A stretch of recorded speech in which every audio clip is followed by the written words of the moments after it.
betray from emotion, and emotion is unpredictable.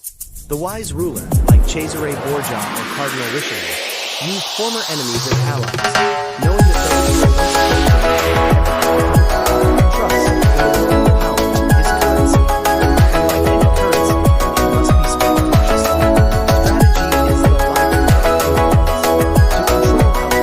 The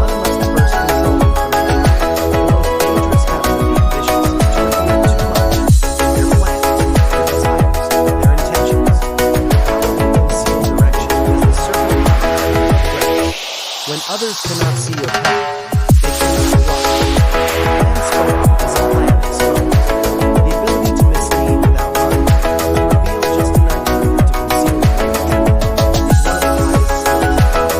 Many great leaders, from the earliest talent, survived storms of hatred by disguising their true motives until it was vanished. Power does not announce itself. It emerges when the time is right, when confusion has paralyzed opposition. This mastery of silence extends to speech itself. The less one speaks, the more others imagine. The world is filled with people who talk to assert importance, yet in doing so, they weaken their position. Those who dominate conversation often lose control of it. In contrast, the one who listens and speaks sparingly commands attention without effort. A single phrase, delivered with precision, can carry the weight of a speech.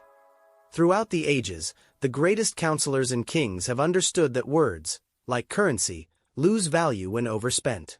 Silence, on the other hand, gathers interest. It becomes an instrument of awe. The disciplined use of silence creates distance, and distance is the atmosphere of power.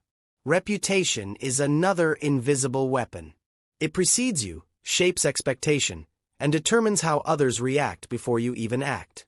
A strong reputation allows one to influence without confrontation. Once established, it must be guarded with vigilance.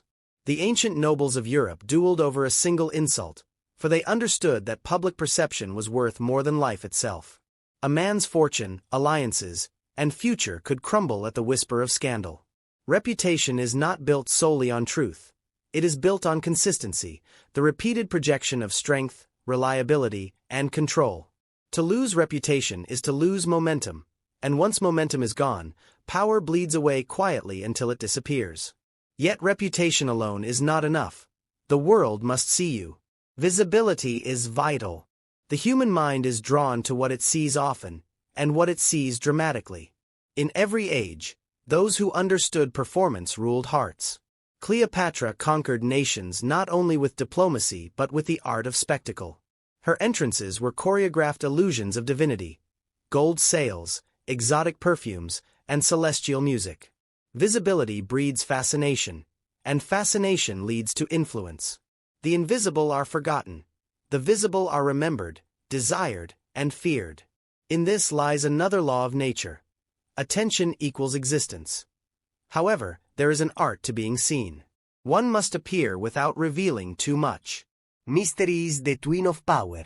People project their fantasies onto what they do not fully understand. The mysterious appear superior, untouchable, even magical. Excessive familiarity breeds contempt. Distance breeds awe. The powerful move in and out of visibility like the moon. Enough to be remembered, but never enough to be possessed. True power does not operate in isolation. It flows through others, through networks, influence, and delegation.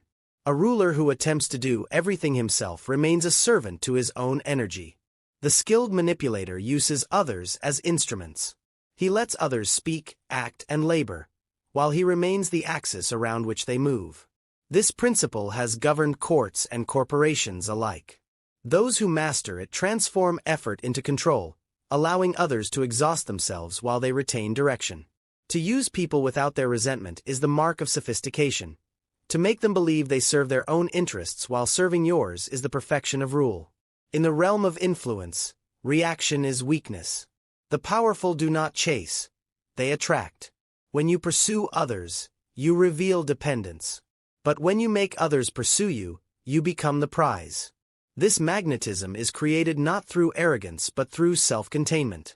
The one who controls their desires commands others.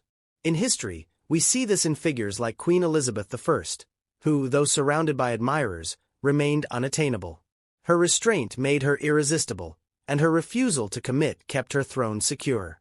Power lies in making others move around you, never in chasing what you desire. The art of persuasion lies not in argument but in demonstration. Arguments breed resistance, while results breed belief. The wise convince through evidence, not words.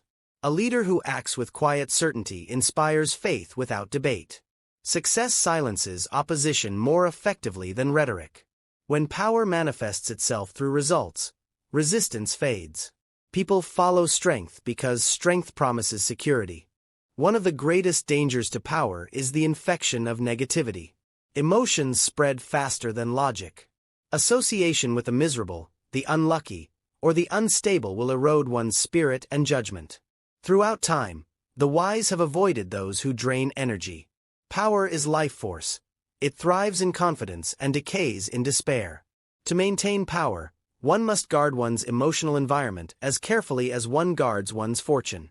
Power, then, is not a single act but a state of awareness, a lifelong balance between visibility and concealment, influence and independence, boldness and caution. The first half of Greene's work unfolds like a mirror of history, a gallery of emperors, courtiers, generals, and thinkers who mastered or misunderstood these truths. Behind each story lies the same pattern. Power rewards those who understand human nature and punishes those who ignore it. To see power clearly is to see people as they are, not as we wish them to be.